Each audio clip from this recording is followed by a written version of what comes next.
There's 3 things you want in a song: catchy, it fits the mood, and it makes an impact. And this one is definitely that.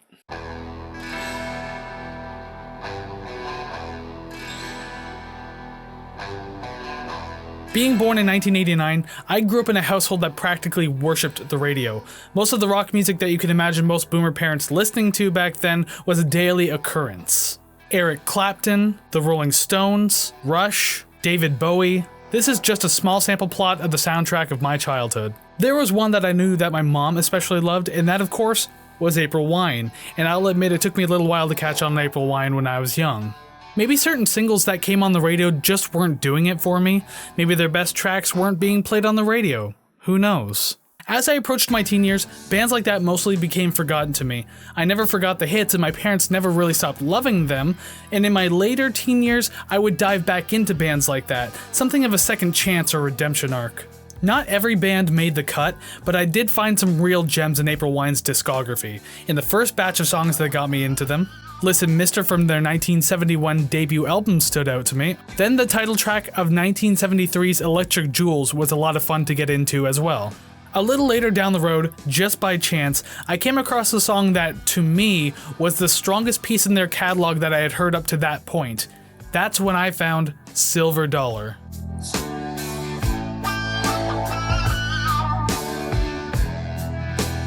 Silver Dollar is the 9th and final track off of First Glance, the band's 7th studio album released in 1978. The album was recorded at Les Studio, aka Studio Morin Heights in Quebec, Canada. That studio has also recorded bands such as Rush, The Police, Chicago, Bryan Adams, and so many more. The album was released through Aquarius and Capitol Records and was produced by band singer and multi-instrumental frontman Miles Goodwin. The rest of the band's lineup for the sake of this album consisted of Steve Lang on bass and background vocals, Brian Greenway on vocals and guitar, Gary Moffat on guitar, and Jerry Mercer on drums and percussion.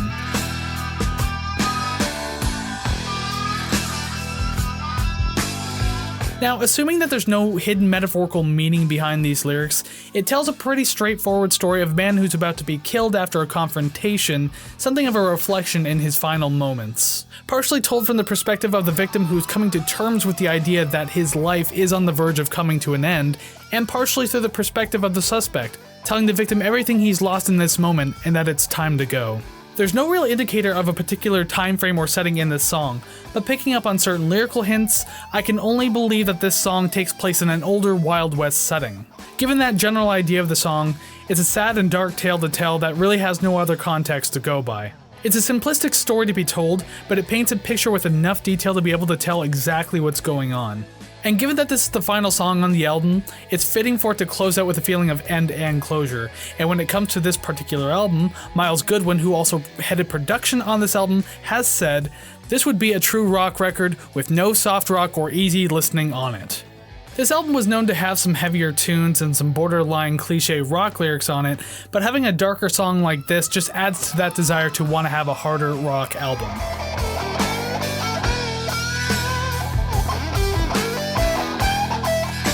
As mentioned with the lyrics, there is an idea of a Wild West setting, and the music behind the track just pushes that narrative forward a little more.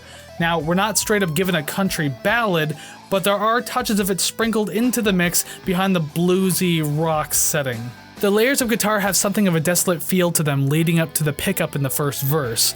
That mixed with the sound of a church bell that happens briefly in the background helps set the imagery of a cold desert night.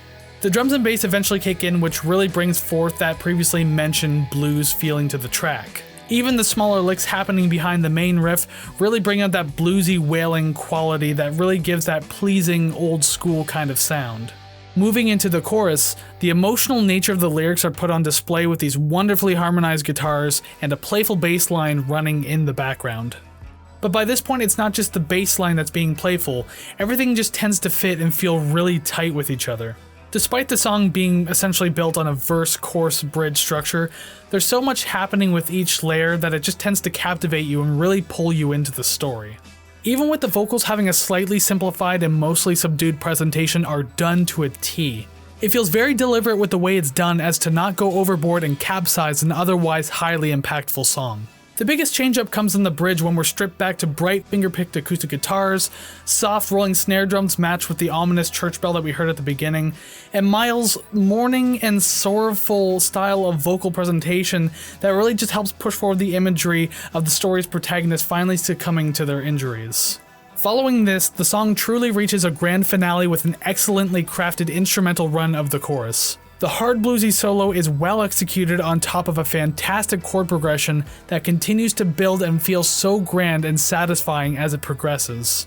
The ending packs a much needed emotional and almost triumphant sounding punch to close out everything. When the last notes finally come around to ring out, you don't really feel like the song had really missed anything. It didn't drag on, it didn't leave you wanting more.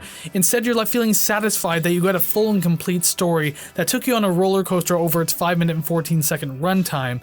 Everything feels wrapped up, and you're left feeling excited for a job well done.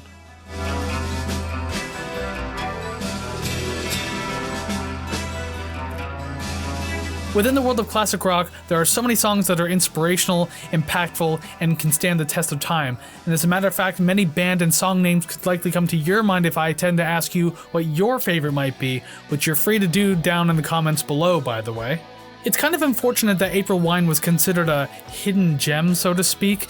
Though some of their tracks did break borders, they had many more that deserved far more attention than they ever received. They honed in well on their craft over the decades that brought a little bit of everything to the table. Though this track in particular might not hold the legacy that other era-defining tracks do, I believe finding those quote-unquote hidden gems simply means you can make the legacy something important and make it something for yourself. Though this track in particular might not hold the legacy that other era-defining songs do, I believe that finding these quote-unquote hidden gems simply means that you can make the legacy actually last and make it mean something for yourself. I'm glad that I ended up giving April Wine another chance. It's hard to imagine having gone on any longer without realizing how great it is to hear something so powerful from a source that I would have once considered to be completely unexpected. And that's why I love this song.